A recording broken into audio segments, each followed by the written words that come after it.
já começou, mas vocês notaram que Israël não está participando da Copa? Aujourd'hui, nous allons découvrir ensemble pourquoi et aussi quelle est la faute de la FIFA dans tout cela. Et puisque Israël ne participe pas à la Coupe du Monde, nous sommes venus aujourd'hui dans les rues de Jérusalem pour demander aux Israéliens quelle équipe ils soutiennent vraiment lors de cette Coupe du Monde 2026. Alors, si vous êtes prêts, commençons.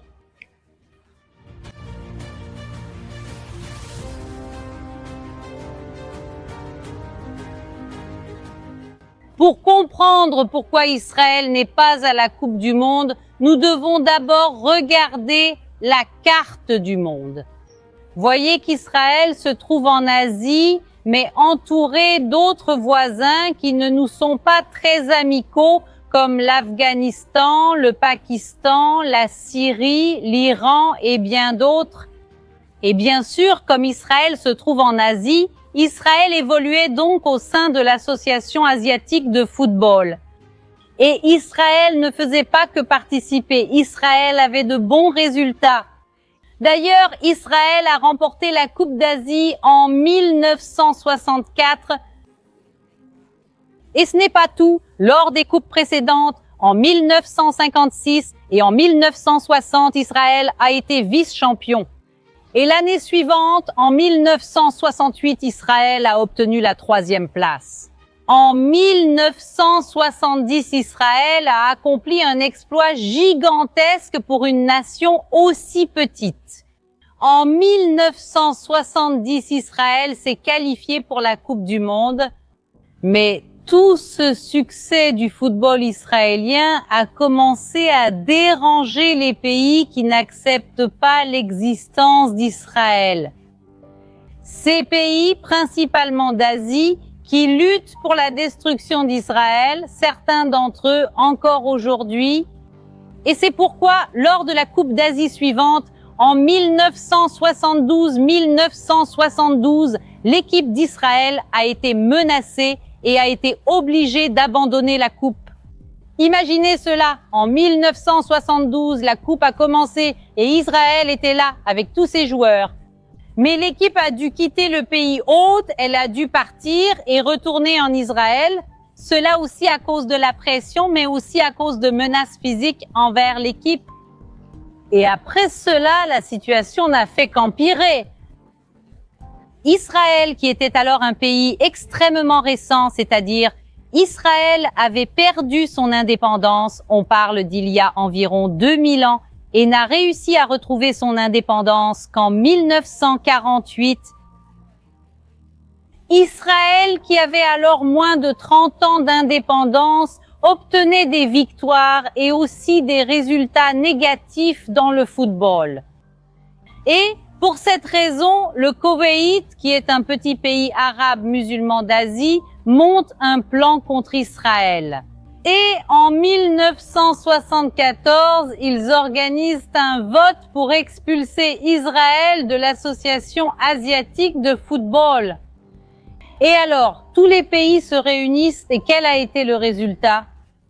17 pays ont voté en faveur de l'expulsion, 13 contre l'expulsion et 6 se sont abstenus. Et avec ce résultat, Israël a été officiellement expulsé de l'Association asiatique de football.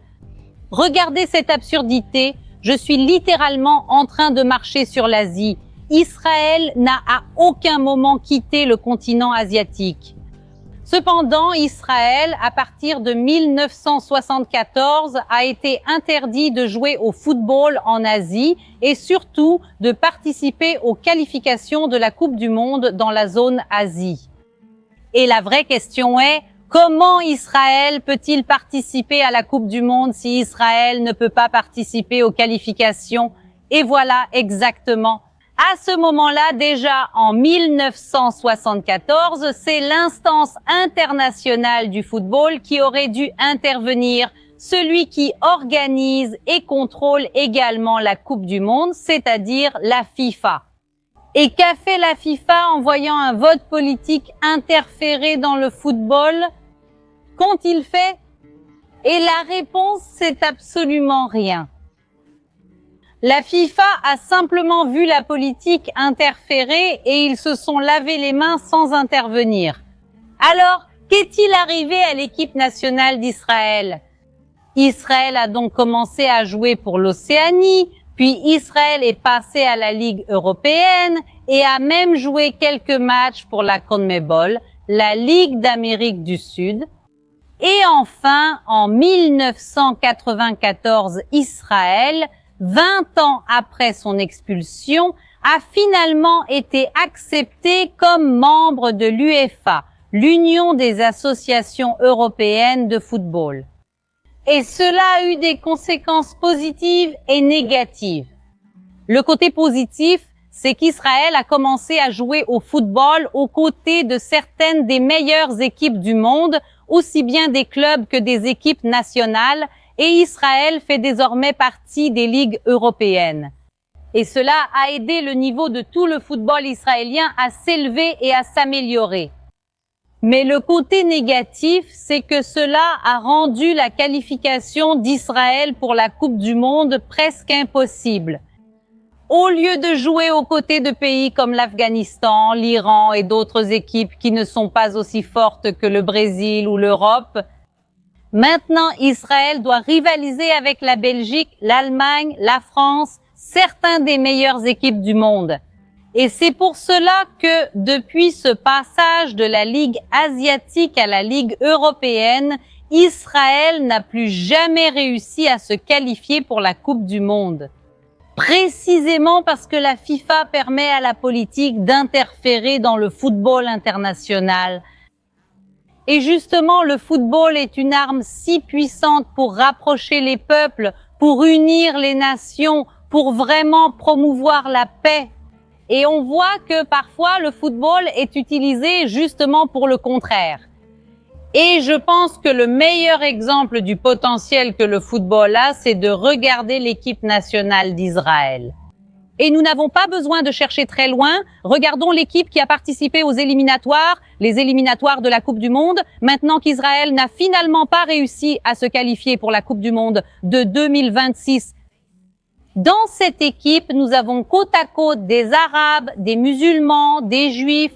Nous avons des joueurs fantastiques comme Mohamed Abou Fani, Mahmoud Jaber et Sayed Abou Farhi. Et en parlant des éliminatoires de la Coupe du Monde, lors de ces dernières qualifications, Israël a joué dans le groupe numéro 1 et Israël a terminé à la 3e place. Mais seuls les 2 premiers étaient qualifiés.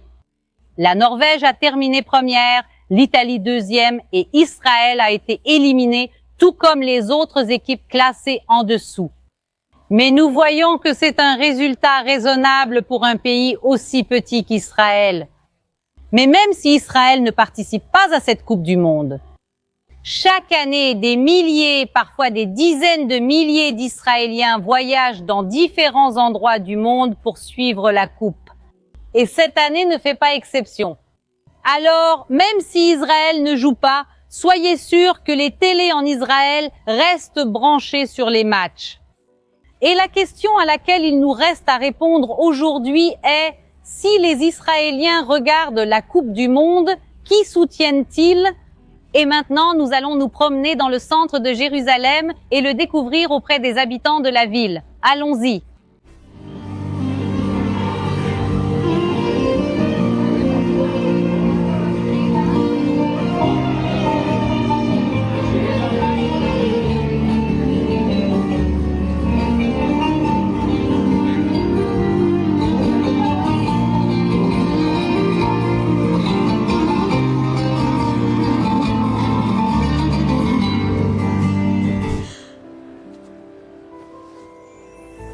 Merci, papa. Je vis à Jérusalem. Chaque jour, je marche dans ces rues, les mêmes pierres et le même sol où le roi David a marché. Je tiens dans mes mains de la terre du mont du Temple, récupérée par des archéologues dans les années 90 lors du projet de tamisage. Temple Mount Swal est la seule entité autorisée à vérifier et certifier son authenticité et son origine. Je suis tellement heureuse, c'est si beau et spécial, mais au-delà de ça, cela a une signification tellement profonde. Je porte avec moi un morceau rare d'histoire provenant du lieu le plus sacré de Jérusalem. Il a tout pour plaire, notre foi et notre famille, un héritage pour des générations. Je pense que c'est un objet que chaque chrétien devrait posséder tant que c'est encore possible. Chaque pièce est livrée avec un certificat signé attestant que vous faites partie des rares à posséder ce trésor. Clique sur le lien dans la description ci-dessous ou scanne le QR code pour recevoir votre lien vivant avec l'histoire biblique. Pour mes abonnés, où que vous soyez, la livraison est entièrement gratuite. Shalom. Et maintenant, revenons à la vidéo.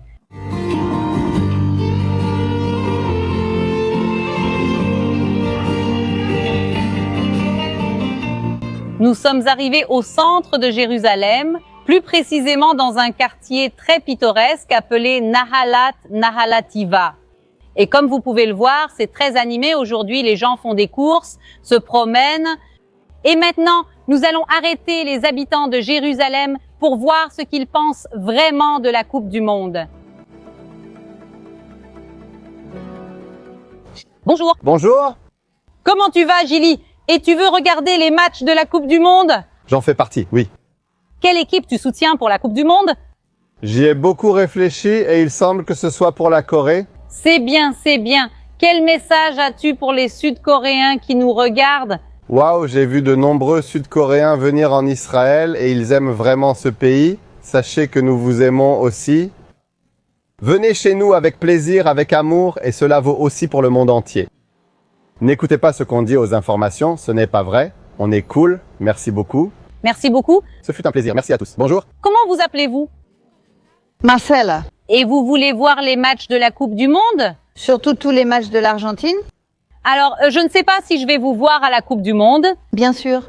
Je souhaite vraiment que Messi gagne encore une fois parce que je pense que ce sera sa dernière Coupe du Monde. Et tu supportes qui pour la Coupe du Monde?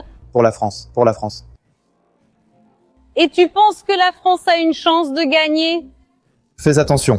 En me promenant ici dans les rues de Jérusalem, regardez qui nous avons rencontrés. Nous avons rencontré ici des Brésiliens et aussi un Cubain ici.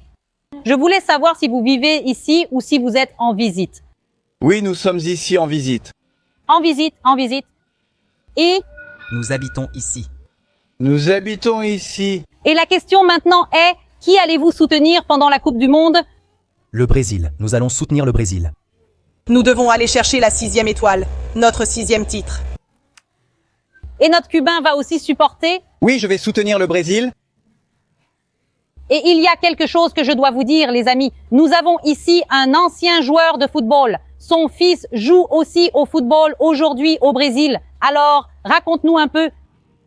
J'ai eu une carrière précoce, mais j'ai joué. J'ai joué à l'América Mineiro dans le Minas Gerais. Et mon fils joue actuellement à Betim dans l'état de Minas Gerais.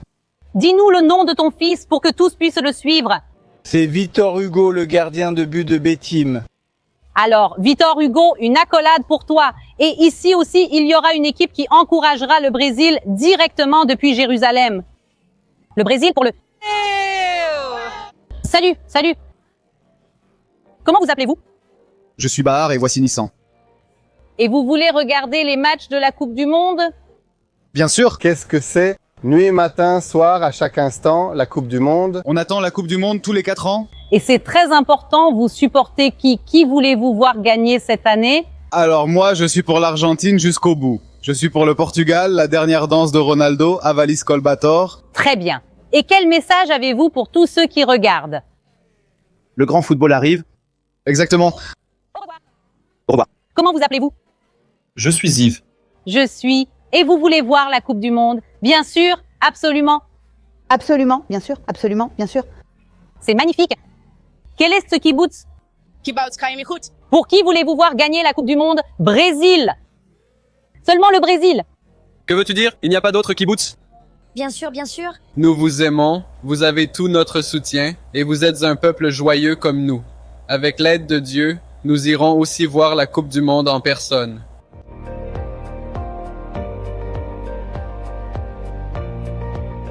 Comment tu t'appelles? Abraham Ibrahim. Tu veux regarder les matchs de la Coupe du Monde? Bien sûr, j'ai pris congé du travail pour ça. Vraiment? Bémet? Pendant toute la Coupe du Monde, j'aide au travail, Et toi chaque mois? tous les 3 matchs par jour. Waouh! La question est, Tu supportes qui? La Coupe du Monde est le dernier mondial de Ronaldo, donc je soutiendrai le Portugal. Tu supportes qui pour la Coupe du Monde? Mexique. Mexique. Allez, Mexique, allez. Moi, l'Argentine. Je suis jeune, j'ai déjà eu des amis argentins. Et quel message as-tu pour tous ceux qui nous regardent? Union unique et profitez du football, vous allez vous amuser. Shalom. Shalom. Nous avons rencontré plus de Brésiliennes ici au centre de Jérusalem. Je voulais d'abord vous demander vos prénoms. Lucille, moi c'est Bella. Vous n'avez pas vu car on ne filmait pas. J'ai aperçu le maillot du Brésil, j'ai couru. Regardez, des Brésiliennes. Et je veux savoir quelle équipe vous soutenez pour la Coupe du Monde. Évidemment pour le Brésil, le maillot dit déjà tout.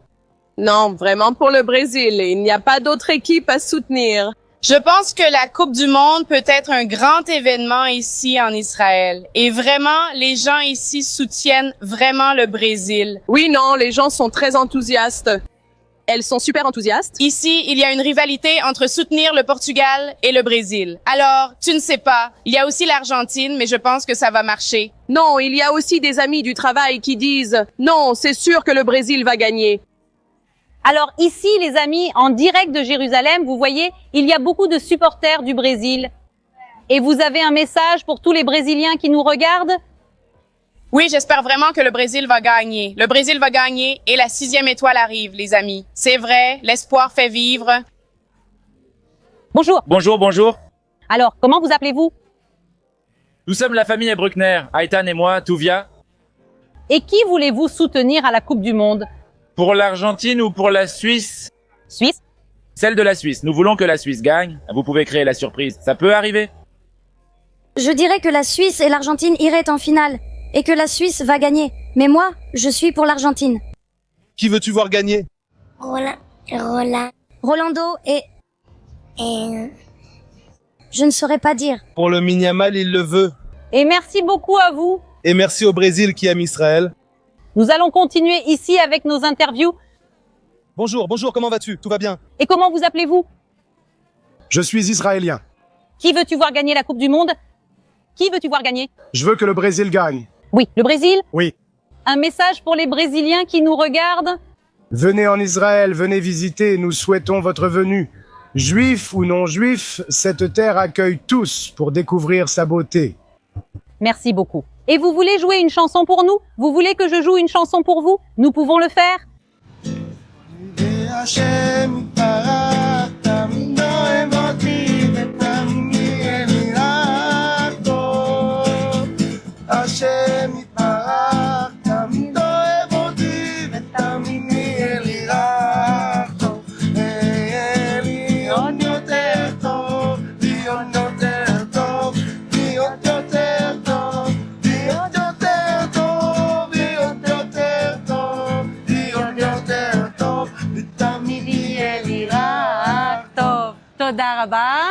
Et il y a même eu un spectacle.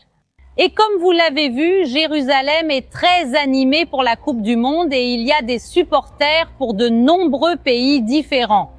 Mais maintenant, je veux vous poser une question. Dites-moi dans les commentaires qui, selon vous, va gagner la Coupe du Monde.